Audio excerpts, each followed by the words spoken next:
Hello everyone. आज हम start करने वाले हैं एनसीईआरटी साइंस बुक का chapter 12 forest a lifeline part 4। So let's begin it. The children saw clouds forming in the sky. Buju recalled what he had learned about the water cycle in class 6.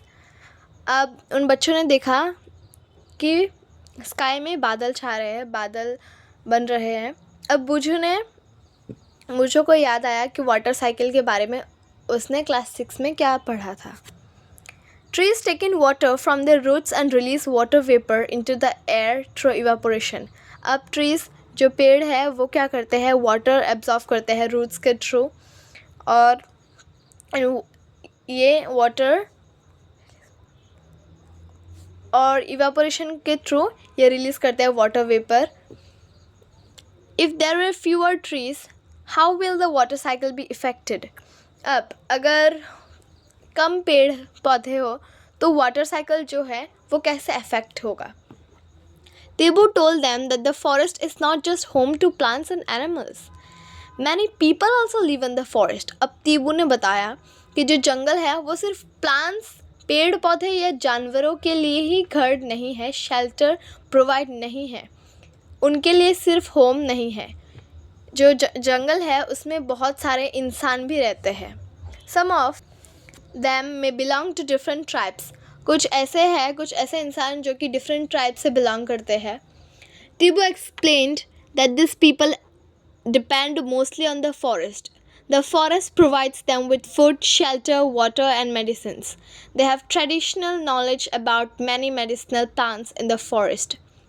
अब तीबू ने उन लोगों को explain किया जो different tribe से जो ये इंसान हैं वो क्या करते हैं, वो मोस्टली फॉरेस्ट पे ही डिपेंडेंट होते हैं।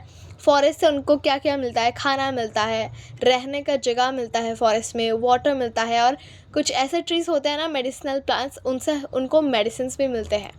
और ये जो डिफरेंट ट्राइब से बिलोंग करते हैं, इन इंसान या ह्यूमंस जो पीपल फॉरेस्ट में रहते हैं उनको ट्रेडिशनल नॉलेज होता है मेडिसिनल प्लांट्स के बारे में, कैसे प्लांट से मेडिसिन बनाया जाता है, इस बात का उन लोगों को बहुत नॉलेज होता है। While Buju was drinking water from a small stream, he saw some deer crossing the stream.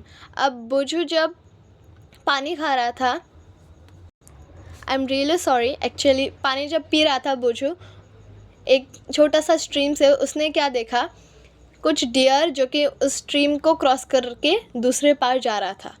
They disappeared into the bushes. वो जाते जाते बुशेस के अंदर गुम हो गए।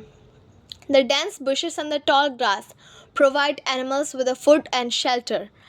अब घने जंगल, घने घास या बुशेस जो है वो क्या करता है, जो एनिमल्स है उनको खाना तो देता ही, और शेल्टर, रहने का जगह या कभी कभी छुपने का जगह भी देते हैं। They also protect them from carnivores that live in the forest. जैसे कि मैंने बताया, ये क्या करते हैं, वो ऊंचे ऊंचे टॉल ग्रासेस जो होते हैं और बुशेस जो होते हैं, घने बुशेस, उनके अंदर वो छुप सकते हैं ताकि कार्निवोर्स जो कि हार्वोर्स एनिमल है वो कार्निवोर्स से बच सके, प्रोटेक्ट हो सके। Tibu then started looking closely at the forest floor. Soon he called and showed the children droppings of some animals and explained the difference between various types of droppings. अब तीबू क्या कर रहा था, जो फॉरेस्ट फ्लोर है उसके तरफ देख रहा था, और फिर उसने क्या किया, उन बच्चों को बुलाया और एनिमल्स का जो गंदगी है, एनिमल का जो गंदगी है उनको दिखाया और एक्सप्लेन क्या कौन से एनिमल्स का ड्रॉपिंग्स कौन सा है वो। Professor Ahmed informed them that the forest officer could recognize the presence of some animals in the forest by their droppings and footprints. Professor Ahmad ने बोला कि जो फॉरेस्ट ऑफिसर्स होता है, जो जंगल के देखभाल करते हैं एनिमल्स और जंगल के भी, वो क्या कर सकते हैं, एनिमल ड्रॉपिंग्स और फुटप्रिंट्स, पैर की छाप देख के भी बता सकते हैं कि ये यहाँ से कौन सा एनिमल गुजरा है या यहाँ कौन सा एनिमल था। Buju called everyone and showed them a large decaying heap of animal dropping. बुजू ने उन सबको बुलाया और एक बहुत बड़ा गड्ढा में एनिमल ड्रॉपिंग एनिमल के गंदगी उन लोगों को दिखाया. Several beetles and grubs were fitting on the hip and a bunch of seedlings was sprouting. Beetles क्या होता है? इंसेक्ट्स के जैसे एक तरह के इंसेक्ट्स ही होते हैं. वो क्या कर रहे थे? उस हिप में गंदगी को खा रहे थे, फिट कर रहे थे उन पे, और कुछ सीडलिंग्स वहाँ से उग रहे थे. This seedlings are of the herbs and shrubs. अब ये जो सीडलिंग्स है वो हर्ब्स और श्रब्स के थे. The animals also disperse the seeds of certain plants and help the forest to grow and regenerate. अब जो जानवर है वो क्या करते हैं? कुछ पौधे के बीज भी फैलाते हैं दूसरे जगह में लेकर, और जंगल को फिर से बढ़ने और ताज़ा होने में मदद करते हैं. Then, the decaying animal dung also provides nutrients to the seedlings to grow, said Professor Ahmed. अब जो एनिमल का, जानवर का गोबर है वो भी क्या करता है? न्यूट्रिएंट्स प्रोवाइड करते हैं जो सीडलिंग्स है उनको ग्रो करने में, उन पौधों को ग्रो करने में. प्रोफेसर अहमद ने ये बताया. After listening to this, Buju noted in his notebook, by harboring greater variety of plants, the forest provides greater opportunities for food and habitat for the herbivores. अब इसके बाद, ये सब सुनने के बाद, बुझू ने अपने नोटबुक में ये नोट किया कि अगर ज़्यादा पेड़ पौधे हो तो हर्बिवोर्स भी ज़्यादा होगा, हर्बिवोर्स को खाना ज़्यादा मिलेगा.